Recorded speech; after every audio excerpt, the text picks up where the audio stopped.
Giorgio. Salut, ça va? Ça va et toi? Ouais, tranquille. Alors aujourd'hui on se retrouve à Angers, on est dans une loge du Shabada. Ouais. C'est une ville que tu connais bien? Ouais, j'y habité plus jeune.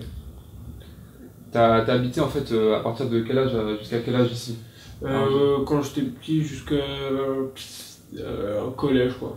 Parce que, je sais pas si tu sais, je pense que tu sais, quand on tape ton nom sur Google, Ouais. on trouve des informations un peu cheloues. Ouais, on trouve des ouais. trucs qui sont erronés en fait, c'est pour ça. Ouais, parce qu'il y a un chanteur qui avait mon nom, mais dans les années 60 aux États-Unis. Et du coup, il y a écrit que j'ai carrément une femme sur Wikipédia. Ouais, J'ai une ex-épouse, et je suis né en 1960 ou je sais plus combien. Ouais. Ok. Et aussi je voulais te demander, parce qu'en fait j'ai pas mal regardé tes interviews, que ce soit écrites ou vidéo, et souvent tu parles du 18e Ouais. à Paris, mais tu parles très peu d'Angers, et j'avais même lu une fois un commentaire, bon ce que j'évite de faire, j'évite de trop lire le commentaire, mais une fois c'était une fille je crois qui disait ouais ma soeur connaît bien Giorgio, et en fait c'est un gars d'Angers mais qui le cache, tout ça. Tu caches que tu viens d'Angers? Bon, non, pas du tout, non. Mais en fait, tu sais quoi, toute la période d'adolescent où tu deviens un homme, je l'ai passé à Paname, donc c'est pour ça que je la reflète plus dans mes textes et que j'ai vécu plus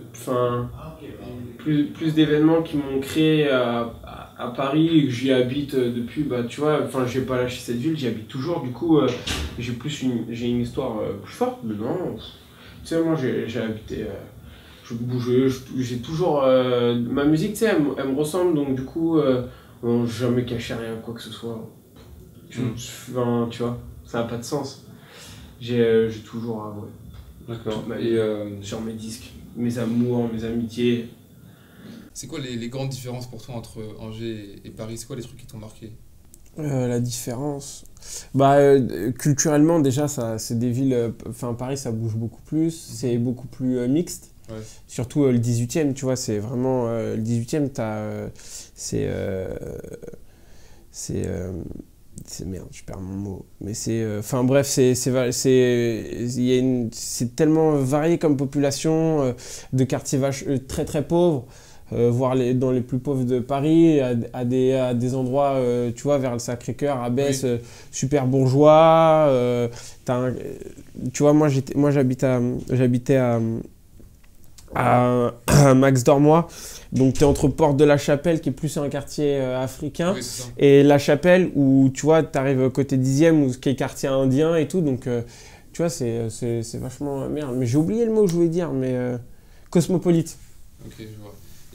C'est beaucoup plus cosmopolite, et puis après c'est plus grand, quoi. Moi quand je vais à Paris, je vais souvent dans le 18e, justement, ouais. Tout ça, vers Pigalle, tout ça. Okay, ouais. J'ai l'impression que c'est un peu un monde à part en fait dans Paris, le 18e. C'est carrément différent, ce qu'on peut trouver. Ah, il y a quand même d'autres quartiers qui peuvent y ressembler, ne serait-ce que dans le 19e, tu vois, vers Stalingrad, tu remontes, ça peut un peu faire 18e, mais ouais, c'est vrai que c'est différent. Mais à Paris, il y a vachement de. Chaque arrondissement, mine de rien, a ses particularités. Donc, t'as plutôt récemment sorti ton premier album, ouais. Bleu Noir. Ouais. T'en es content? Ouais, bah oui, ouais, je suis vachement content. Ouais. Il y a des choses maintenant, avec un peu de recul, avec les différents concerts que t'as fait, où tu te dis j'aurais peut-être dû faire ça, ou vraiment tout est parfait pour ce premier album? Ah bah non, forcément tu te remets en question, Non, il y a forcément des trucs que j'aurais envie de changer aujourd'hui, ouais, si je le referais. D'accord. Je le refaisais. Mais quand je l'ai fait, en fait, c'est des faux regrets parce que j'adore mon premier album, et si je devais le refaire comme je l'ai fait, je le referais comme je l'ai fait. Enfin, tu vois, si je devais le refaire, je le referais comme j'ai fait. C'est des changements que tu vois avec le temps, etc. Et il est très bien comme ça. Ok. Ouais. Et moi, quand vous m'avez envoyé ton album, là, ouais. J'ai fait vraiment une première écoute dans l'ordre. Après, j'ai écouté un peu dans le désordre, comme ça, je mettais aléatoire et j'écoutais. Et la première chose que je me suis dit en écoutant ton album, c'est que c'était un album engagé, en fait. Déjà, je trouve que tu t'engages déjà au niveau de ta vie. Ouais, c'est ça. Bah ouais, tu vois, c'est ce que je disais en début d'interview. Moi, mais j'écris vachement sur des sentiments, des ressentiments, et puis du coup, c'est vachement impulsif. C'est tout ce que je pense, quoi, un peu, quoi. C'est mes idées. Donc ouais, moi j'aime bien dire que cet album, c'est un peu un coup de poing sur la table, quoi. Je m'affirme en tant qu'être vivant, quoi. Il y a un morceau que j'ai beaucoup aimé, c'est 6 avril 93. Ouais. Là, justement, je trouve que c'est un morceau assez engagé, pour le coup. et où tu parles de Makome, tu peux nous expliquer un peu? Ouais, bah, c'est un morceau sur l'insécurité en règle générale, qui soit liée aux addictions, à la violence. Et en fait, pour englober le morceau et avoir une image forte de l'insécurité, j'ai pris malheureusement un fait divers, mais un fait grave, quoi, mine de rien, qui est donc l'assassinat de Makome Mboholé. Et donc en fait, c'est un mec du 18e qui avait 17 ans, mais c'est vieux, c'est en 93.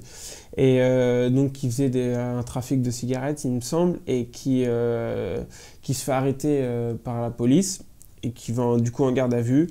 Et flic un peu bourré, un peu machin, agressif, il joue avec son flingue et il lui met une balle dans la tête. Et du coup, c'est une bavure policière, quoi. Et du coup, il est décédé à 17 ans et ça avait créé des émeutes dans le 18e, dans Paris, et c'est en fait ce fait divers qui a inspiré Mathieu Kassovitz pour faire le film La Haine. Justement, je voulais t'en parler de ce film parce que dans le morceau, tu parles d'agression policière. Ouais. Et moi, dès qu'on me parle d'agression policière, c'est le premier film qui me vient en fait à l'esprit. Ouais. Du coup, surtout pour notre tu l'as vu plein de fois. génération. Ouais, moi je l'ai vu, je le connais par cœur, La Haine. Et t'en penses quoi de manière générale ce film? Parce que moi, en fait, quand j'en parle avec des gens, que ce soit des potes, ou même des fois quand je lis des commentaires sur le net, ou des avis même des fois de gens dans le cinéma, j'ai l'impression que ce film il est un peu incompris ou qu'on comprend seulement son premier plan. C'est-à-dire beaucoup de jeunes, même de moins jeunes des fois, mais surtout des jeunes me disent ouais, c'est d'abord un film drôle, tu vois. Ouais, On capte pas toujours l'aspect social. Non, c'est un film vachement engagé, moi Oui, je trouve. C'est un constat social et politique d'une époque, quoi. Il est toujours d'actualité le film, tu penses? Il est la situation, quoi. Oui, non, en fait, maintenant, ça a changé. Tu vois, faudrait intégrer, si tu le refaisais en 2015, faudrait intégrer Internet dans le film, quoi, à un moment, quoi. Parce que ça soit avec les jeunes, les machins... Tu vois, aujourd'hui, toutes les bavures policières dont on entend parler, tu les vois sur Facebook à travers des vidéos où tu vois un CRS qui tape une femme, ou tu vois, les trucs comme ça, quoi. Donc, je sais pas, il y aurait peut-être un truc... Faudrait que Saïd, il ait Snapchat, quoi. Et tu penses qu'il faudrait faire la N2? Non, faut pas faire, je pense pas. Je pense qu'il doit rester comme ça, et tu sais, ce film, bah, c'est de l'art, le cinéma, je pense, c'est une belle œuvre d'art, et je crois pas qu'il doit avoir une suite, ou peut-être que Kassovitz, il pourrait refaire un film sur les banlieues, et les bavures policières, etc. aujourd'hui. Mais il faudrait pas que ça soit une suite de La Haine ou qu'ils reprennent le nom La Haine 2, quoi. Faudrait un truc vachement différent. Justement, dans le film de La Haine, il y a une scène qui, moi, j'avais pas vraiment tilté dessus quand j'avais vu la première fois, ni même la deuxième. C'est la scène du vœu dans les toilettes. Et en fait, pour moi, c'est cette scène qui, à la fin du film, t'explique tout le film, en fait. Tu l'as compris comme ça, toi, ou pas? Le vieux dans les toilettes, c'est quand il explique avec le train, quand il sort du train, écoute, ça fait longtemps que je l'ai pas vu, réexplique-moi un peu. En fait, c'est le vieux qui sort des toilettes, ils sont en pleine embrouille, Saïd et cousin Hub, là, ils sont en pleine embrouille. Non, c'est Vince et Hubert, je crois qu'ils sont en pleine embrouille, c'est ça. Et il y a Saïd qui essaie un peu de faire le gars pour apaiser les choses, tout ça. Et en fait, le vieux arrive et il explique qu'il avait un pote... il s'était arrêté dans le train, qui était parti chier dans un buisson carrément à l'opposé, tout ça. Et en fait, il explique que le train avait redémarré, que le gars, du coup, son pote qui était chier plus loin parce qu'il voulait pas se montrer, courait après le train, sauf que il avait pas le temps de remettre son pantalon. Ce qui fait qu'à chaque fois qu'il courait, le pantalon tombait. L'autre, tu tendais la main depuis le train, mais l'autre ne voulait pas lâcher son pantalon, tu vois. Et en fait, moi, j'ai compris cette scène à la fin du film, mais vraiment après plusieurs.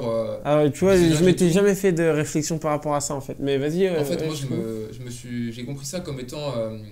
Parce que dans le film, il y a un gars qui essaie tout le temps d'être à peu près propre, c'est Saïd en fait. Ouais, bien sûr. C'est le mec qui se mouille jamais trop, qui essaie de préserver vraiment sa vie, tu vois. Alors Vince, il est là avec sa fierté. Et moi, je pense que le gars, justement, qui veut pas lâcher son pantalon, qui va chier plus loin pour pas se montrer, je pense que moi, c'est Vince. Et en fait, le truc, c'est que le gars qui veut pas lâcher son pantalon pour pas se montrer, il crève dans l'histoire du vieux. Et Vince, à la fin, il crève. Le seul qui reste en vie, je pense, c'est Saïd, tu vois.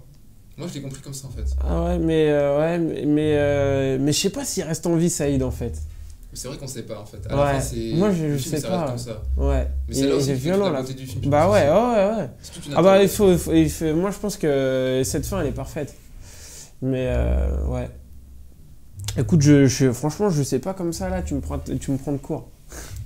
Donc, comme je t'ai dit, ton album, je l'ai perçu comme étant assez engagé et surtout aussi authentique, notamment avec le morceau Malik, le morceau Rêveur où tu parles de ton petit frère. Ouais. C'est important pour toi l'authenticité sur un album?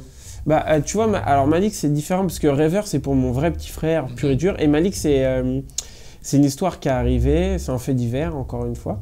Et que j'ai mélangé à des, entre guillemets, faits divers de ma vie à moi, en fait. Donc, c'est plein d'histoires vraies qui en font une fictive. Donc, enfin, qui est faussement vraie, du coup, tu vois, parce que c'est des mélanges d'histoires vraies qui créent une autre histoire, quoi. Mais donc, moi, j'ai pas vécu cette situation, c'est pas mon pote, etc. Donc, mais ça n'enlève rien à l'authenticité de l'album ou à ça, tu vois, mais c'est différent. Toi, t'as un besoin de te confier, de te livrer à travers ta musique? Je sais pas si j'utiliserais le mot besoin, mais disons que ouais, si. Oui, moi en fait quand j'écris, j'écris pour me faire plaisir et j'ai envie de voilà, j'écris ce qui me passe par la tête et souvent c'est moi, mais ouais, c'est une sorte de besoin, ouais, dans mon écriture. Oui, je pourrais pas parler que de faire des tableaux de société, de la vie, de parler de trucs comme ça. Non, ouais, c'est vrai que Donc moi, en préparant cette interview, j'ai pas mal cherché des anciennes interviews de toi. Ouais. Et je suis tombé sur... ça va être un extrait d'une interview avec Oxmo Puccino. Ouais. Donc un rappeur plutôt de l'ancienne génération. Toi, t'en penses quoi du rap d'avant, en fait? Parce qu'il y a un espèce de débat, peut-être un peu moins présent ces derniers temps, mais qu'il était peut-être il y a 1 an ou 2 ans, sur est-ce que le rap de maintenant, il est mieux qu'avant ou il est moins bien qu'avant? T'en penses quoi un peu, toi, cette question?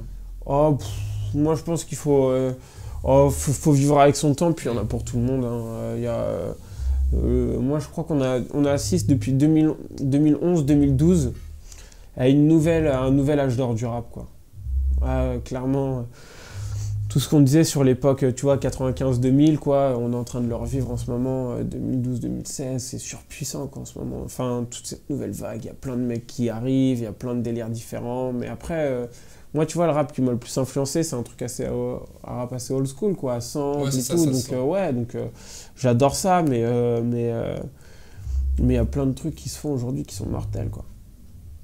Et oui, toi, t'as pas mal de références, justement, de l'ancien rap, en fait. Ce que j'avais vu une interview aussi, c'était un truc avec Deezer ou quoi, où tu donnais un peu tes références. Ouais. Et c'est surtout des références old school, en fait. Ouais, moi, j'ai vachement écouté ce rap, ouais. Il y a des rappeurs comme ça, vraiment, que t'écoutes souvent, tout le temps, ou... moins parce que je les ai grave flingués, mais quand j'étais plus jeune, ouais. Aujourd'hui, j'écoute plein de choses, ouais. Donc comme tu me l'as dit, qu'il y a depuis 2011-2012, là il y a un peu une nouvelle... Moi j'ai l'impression qu'il y a une nouvelle génération en fait. Ouais, bah clairement. Quand on regarde... mais c'est assez différent, il y a des mecs, même encore maintenant, des gars comme MHD, ou Jul, ou Nekfeu, tout le monde fait un peu son truc, même PNL, mais j'ai l'impression que c'est une nouvelle génération en fait. Ah ouais, bah ouais, à fond, tu vois, ouais, bah oui, il y a une sorte de nouvelle génération. Je t'ai dit, en ce moment, il y a plein de mecs qui sortent de partout, quoi. Tu vois, même... mais tu vois, justement, à Paris même, t'as des mecs comme Nekfeu, à Marseille, t'as SCH, même Alonso, bon, qui était connu Psychadare, mais qui revient sur un truc solo qui prend moins bien, jusqu'à, tu vois, à Perpignan, t'as Némir, à Roubaix, il y a Gradure, il y a plein de mecs, tu vois, Internet, ça fait qu'il y a plus de... Il y a plus de frontières, en fait, tu vois, donc c'est vraiment cool en ce moment, le rap. Ouais, moi j'ai l'impression, en fait, aussi, avec l'arrivée d'Internet et surtout des réseaux sociaux, surtout comme ils le sont maintenant, je veux dire avec Snapchat, Instagram, j'ai l'impression que maintenant, je dirais pas que c'est plus facile de faire du rap parce que c'est toujours compliqué, mais c'est peut-être plus facile de faire le buzz, en tout cas de commencer le rap. Parce que souvent, quand tu regardes MHD, au final, le gars il a pris son téléphone et il a fait sa vidéo, il est revenu, ça avait fait des likes. Mais attends, moi j'en fais des vidéos, je baisse pas autant qu'MHD, tu vois, donc c'est pas si facile que ça. C'est pas si facile que ça parce que tu sais quoi? Parce que du coup, il y a tellement de mecs qui rappent que pour sortir du lot, c'est plus compliqué. Après, est-ce que tu penses qu'il y a une part de chance aussi, d'un côté, pour réussir comme ça? Je crois que il y a un facteur que tu contrôles pas qui rentre en jeu à un moment, mais je sais pas si j'utiliserais le mot chance, je crois pas. Je sais pas. Je sais pas si j'utiliserais le mot chance. Parce que tu sais, les rencontres, c'est pas le hasard, c'est les rencontres, tu les crées, quoi. Ça vient d'énergie, de choses qui t'amènent là et tout. Donc, je sais pas si j'utilise le mot chance, mais il y a un moment ou un autre, je crois, il y a un facteur que tu contrôles pas vraiment, ouais. Il y a des rappeurs actuels que tu écoutes plus que d'autres? Ou tu écoutes tout le monde? Non, il y a des trucs que j'écoute plus que d'autres, ouais. Bon, je crois... les derniers projets de rap le dernier truc de rap je crois que j'ai écouté c'était et j'ai écouté récemment MHD justement et la MZ qui ont sorti un truc et l'album de A$AP Ferg pour voir ce que mais tu vois je l'ai écouté une fois pour l'instant et voilà quoi mais en fait j'écoute tout ce qui se fait hein, en termes de rap puis après il y a des trucs que je vais réécouter d'autres non quoi mais ça dépend mais j'écoute tout. Moi j'ai aussi une impression quand je parle pareil avec les gens ou toujours quand je regarde les commentaires, des fois je me demande si le rap il est pas incompris en fait. Je veux dire que si on prend par exemple l'exemple de Booba, tu vois, Ouais. ce gars il fait des textes assez parfois trash, violents, tout ça, mais à côté de ça il est validé sur Click là, par Alain Badiou quand il parle d'amour, Booba. Oui. Il a invité, j'ai vu très récemment, là il va être invité par Harvard ou quelque chose comme ça pour ah ouais j'ai vu ça un peu mais je vais pas cliquer. Et tu vois j'ai l'impression que quand tu parles avec certaines personnes, plus des gens plus âgés, tu vois. J'ai l'impression que le rap il est un peu incompris en fait parfois. Ah bah oui, bah je sais pas si... Ouais, si, il y a une part d'incompréhension bien évidemment. Bah rien que tu vois sa place dans les médias, alors que ça vend beaucoup, mais c'est un choc de culture, de génération. Je pense que justement, je pense que c'est un problème de génération aussi. Je me demande si le rap actuel, c'était pas un peu comme le rock avant en fait, tu vois. Ouais si, c'est ça, totalement. Je pense que c'est ça, ouais. Ouais. Et justement, Nekfeu aussi c'est ton pote. Parce que pareil, t'as posé avec lui sur un morceau, tout ça. Ouais, sur une mixtape Nouveau Souffle. Et puis oui, après on a fait plein de freestyle ensemble, en duo et tout. Et lui, pareil, c'est un artiste, bon, il était déjà dans un 995, il était connu, mais surtout depuis son album en fait, qui est sorti en juin, je crois, c'est ça? Ouais, il me semble, ouais. Qu'il a cartonné. T'en penses quoi de son album? Ah bah moi j'aime beaucoup, franchement, il y a vraiment des gros morceaux. Moi, il y a un Risible Amour, c'est un morceau, je crois que c'est vers la fin de l'album, j'adore ce morceau. C'est un des morceaux de rap que j'ai le plus écouté. L'année dernière du coup et je suis trop content en fait, c'est trop frais, t'imagines, c'est ce qu'on peut souhaiter de mieux à quelqu'un, d'être autant écouté comme ça et tout, donc je suis vachement content pour lui et là on a fait le Printemps de Bourges il y a pas longtemps ensemble avec Vald et Big Flo et Oli et donc de partager une scène avec eux tous et avec Nekfeu, ça m'a fait archi plaisir. D'ailleurs on a fait un je suis remonté sur scène à la fin sur son concert, on a fait un freestyle, il y avait Dooms, du coup son backer 100K qui me back, Nekfeu et moi, donc c'était mortel, c'était chambé, c'est mortel de vivre ce genre de moment et tout, et qu'il lui arrive ça, c'est ouf. Moi quand j'ai écouté son album à Nekfeu, je sais pas trop pourquoi, mais il m'a fait penser à Kendrick Lamar en fait, son album. Je sais pas si tu as eu la même impression. Ah ouais je sais pas en quoi, non, moi je vois un truc quand même assez différent, mais... J'ai l'impression que, je sais pas, ils sont un peu dans le même délire, tu vois. Je sais pas. C'est l'impression que musicalement, tu trouves? Musicalement, ouais. Au niveau des sonorités. Ah bah, je sais pas. Pas tant que ça. Mais après, ouais, sans doute, il y a peut-être une influence un peu Kendrick, un peu Drake aussi à sa musique. Je crois qu'il a quand même réussi à créer son propre truc, tu vois, à travers ses textes et tout. Ouais, carrément, ouais. Donc, comme tu le sais, moi, je suis basketteur. Je travaille pour un site de basketball. Et en fait, toi aussi, t'es basketteur. Ouais, j'ai joué longtemps. En fait, je joue encore l'été quand il fait beau à Paris, quoi. Mais ouais, j'en ai fait petit. Et d'ailleurs, en fait, avec 100K, on s'est rencontrés. On était en sport-études en 6ème ensemble. On s'est rencontrés là-bas avec mon backer. On s'est rencontrés grâce au basket. Du coup, le basket, tu l'as commencé à quel âge? J'ai commencé, putain, je sais plus, mec. Tu as commencé tôt? Ouais, j'ai commencé. Quand tu joues en mini poussin, je sais pas quel âge t'as. Ouais, ça doit être 7 ans, 8 ans. Ouais, un truc comme ça, ouais. Et pourquoi t'as choisi ce sport plutôt qu'un autre? Je sais pas, j'ai essayé plein, j'ai fait du foot, mais je sais pas, je voulais faire du basket. En fait, j'aimais bien déjà la NBA, tous ces trucs-là, Space Jam et tout. C'est un sport qui me plaisait, qui m'attirait. Et donc voilà, je voulais en faire. Puis voilà, c'était mon sport, quoi. C'était ma passion. Avant le rap, je voulais jouer à NBA. Avant de vouloir des disques d'or. Tu suis toujours la NBA? Ouais, toujours, ouais. Justement aussi, quand j'ai regardé ton Instagram, j'ai fait tout ton Instagram, je crois. Ouais. Et j'ai vu, il y a plein de photos où tu es avec Rudy Gobert, enfin où tu parles avec lui, où tu l'identifies, tout ça, c'est un pote à toi? Non, c'est pas un pote, mais on se connaît un peu, ouais. Mais en vrai, j'aime trop son jeu, tu vois. J'aime trop son jeu et c'est un mec de ma génération. Enfin, lui, il est de 92. Moi, je suis de 93, donc j'ai que du love et de la bienveillance pour lui et pour ce qui arrive, tu vois, pour la NBA. En vrai, j'adore suivre l'équipe de France. Moi, le sport, ça me rend un peu chauvin, tu vois. J'adore les équipes de France dans tous les sports, mais le basket, c'est le mien et tout. Et puis vraiment, c'est un joueur que j'aime beaucoup. Oui, il a un parcours aussi qui est intéressant, Rudy Gobert, dans le sens où il a commencé plutôt jeune, je crois, mais c'est surtout il a grandi hyper vite, il a eu un peu des problèmes de motricité, et ce qui fait qu'au début, on lui prédisait pas du tout la NBA, quoi. C'est un mec qui a toujours qui a poussé, qui a persévéré et qui. Ouais, comme quoi, tu vois, ouais. C'est fort, hein, mais de toute façon. De toute façon, à un moment, ouais, c'est ça. Pour réussir dans ce qu'on aime, il faut se donner à 3000%, il faut être déter, tu vois. Tu penses que tout est possible, que ce soit dans la musique, dans le sport? N'importe qui peut réussir quand il a envie? Je sais pas. Je sais pas parce que je sais pas. Tu vois, je crois que c'est Jacques Brel qui disait que le talent, ça n'existait pas, que c'était que de la détermination, si je me trompe pas. Il avait un point de vue là-dessus. Je sais pas si c'est si vrai que ça, tu vois. Mais parce qu'il y en a qui doivent plus travailler que d'autres pour réussir. Il y en a pour qui c'est des facilités, il y en a qui cravachent chaque jour, quoi. Donc je sais pas, mais quoi qu'il arrive, il faut se donner à 100%, quoi. D'ailleurs, je sais pas si on te l'a déjà dit, mais tu ressembles grave à Jacques Brel. Hein. Ah ouais? Surtout dans l'interview sur ouais. ta chaîne YouTube qui oui, dure avec 1h30. Avec Grunt, ouais. Ouais, c'est ça. Ouais, il y a un plan hyper large sur toi, il y a la même chose pour Jacques Brel dans une de ses interviews. Ouais, c'était inspiré de ça. Hein. C'était, oui, c'est fait exprès, c'était inspiré de cette interview de Brel. Mais j'avais pas l'impression de lui ressembler. Il y en a qui trouvent aussi que je ressemble à Thiago Silva. Non, Thiago Motta, je crois.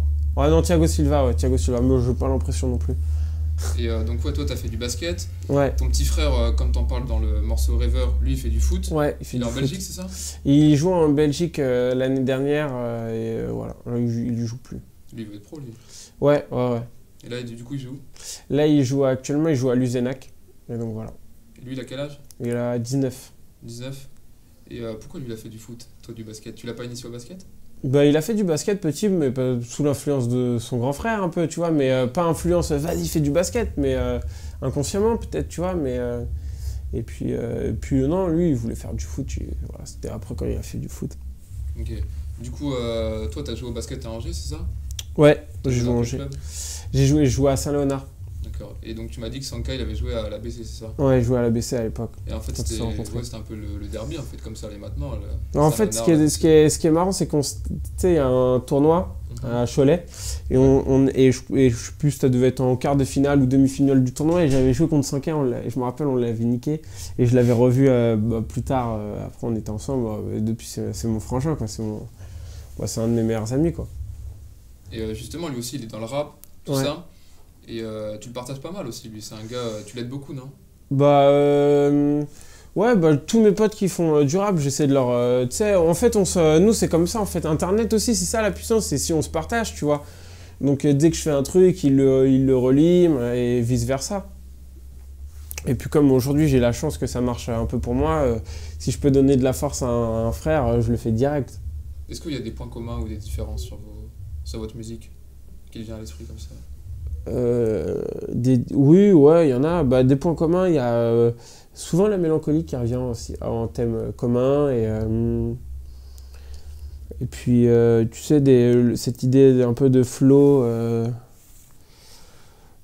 assez dense avec beaucoup de mots, beaucoup de phrases comme ça. Et puis, et des différences. Moi, tu sais, j'ai un peu une idée bien précise de où je vais aller à chaque titre et alors que lui il va plus tester tu sais, des prods lentes, un peu trap, revenir sur du boom bap, des trucs machin, alors que moi j'ai plus mon style de BPM, mon style de musique et tu vois, c'est enfin disons que dans ses choix d'instru il est plus large que moi, il voyage plus. Et toi t'as lancé ton album via un Kiss Kiss Bang Bang, c'est ça? Ouais. Et en fait, j'ai l'impression aussi qu'aujourd'hui, avec l'arrivée d'Internet aussi sans doute, il y a beaucoup de rappeurs qui se lancent un peu tout seuls en fait, tu vois.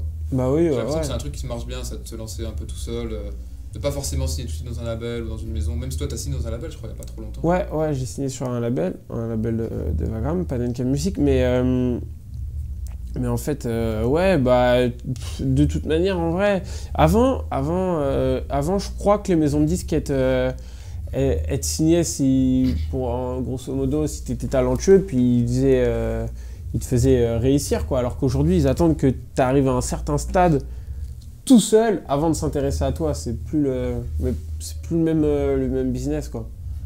Dans un de ses morceaux, il y a Nekfeu qui dit c'est plus facile quand t'es blanc. En gros, c'est plus facile de réussir quand t'es blanc. Et dans une interview, je crois, de Bouscapé, il y a Val qui dit c'est pas plus facile quand t'es blanc, c'est plus facile quand t'es Nekfeu. Tu penses qu'aujourd'hui, quand t'es blanc dans le rap, c'est plus facile?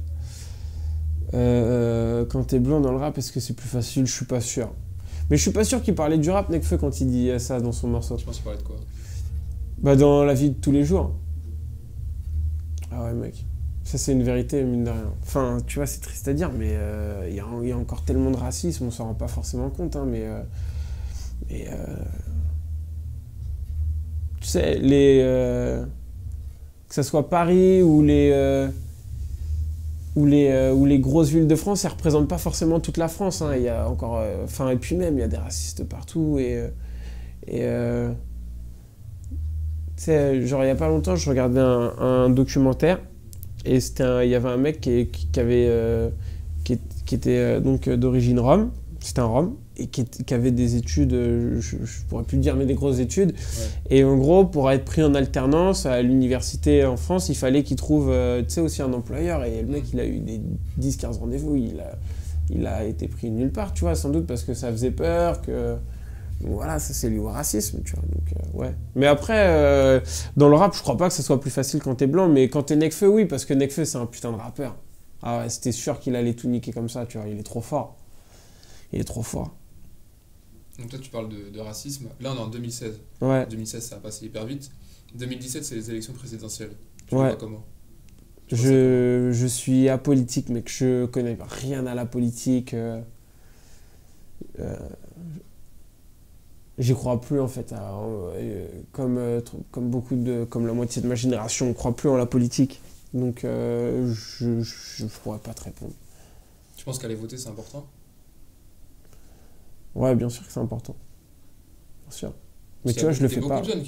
Moi, je le fais pas parce que je t'ai dit, je connais rien à la politique, je me sens pas du tout investi. En fait, j'ai l'impression que c'est trop tard, qu'ils nous ont perdus, qu'on n'y croit plus. Et moi, j'en fais partie clairement, tu vois. Faire l'effort, j'ai même pas ma carte, à chercher des trucs comme ça me dépasse parce que j'ai l'impression que c'est mort dans l'œuf, quoi. Mais est-ce que tu penses que c'est important, mais en vrai c'est important. Peut-être que je veux être plus courageux que d'habitude, tu vois. Est-ce que tu penses que c'est pas aussi un problème de ceux qui font de la politique aussi, de parfois négliger un peu notre génération, tu vois, nous les jeunes, de toute façon... C'est même pas qu'ils nous ont négligés, c'est qu'en fait on a capté qu'il changeait rien, que ça changeait rien, tu vois, peu importe en vrai. Et en fait, ils nous ont perdus dans le sens où on sait que c'est mort, quoi. On est défaitiste là-dessus, sur un point de vue politique. Et du coup, on n'y croit plus, ça nous intéresse plus. On va s'en sortir autrement, si tu veux. On compte même plus...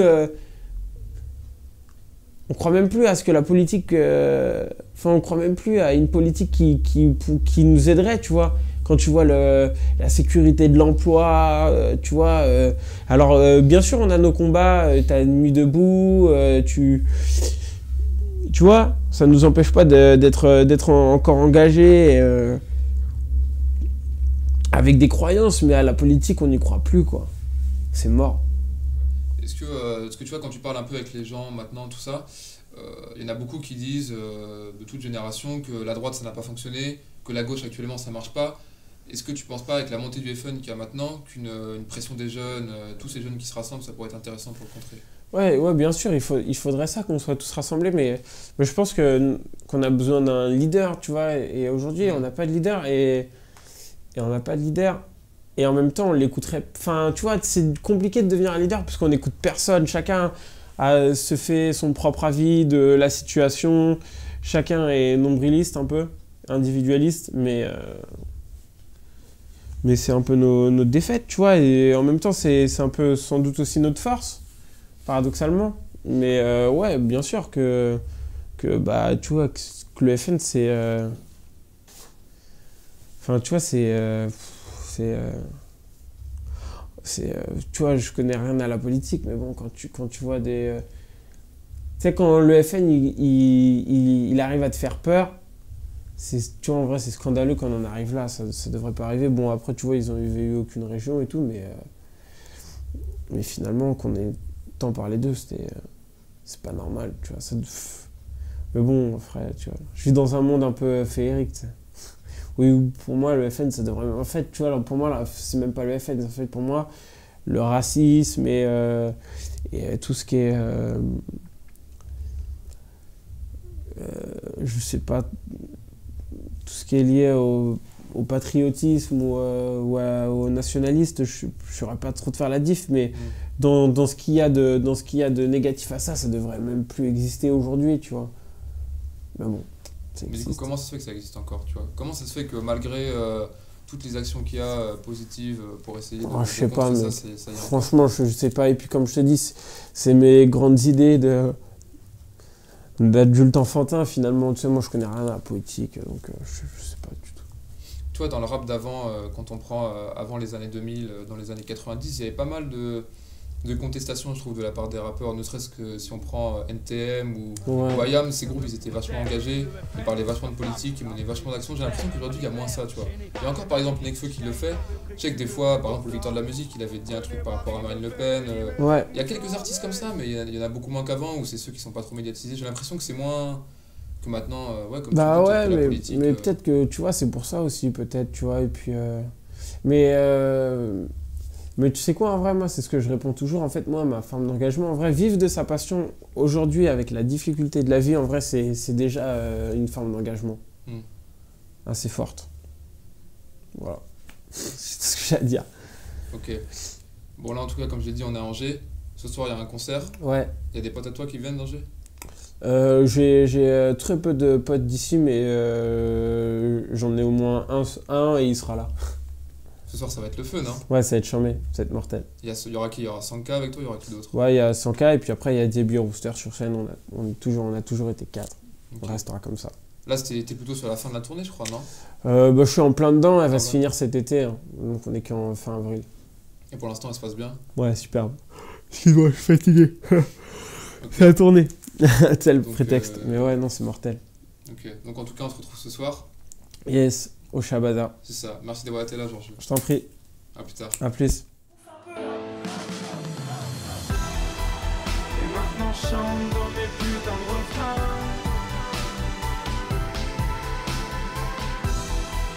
J'élève la voix et je pense à tous mes frangins. On fait dans tout dans ta parole avec vous. Je vois tout le monde qui saute au concert. Je vois son gars qui fait sauter mes sœurs, qui fait sauter mes frères. Porté par la foule, on se casse la bande des héros. Et le lendemain dans le train, je repense à chez moi et tout.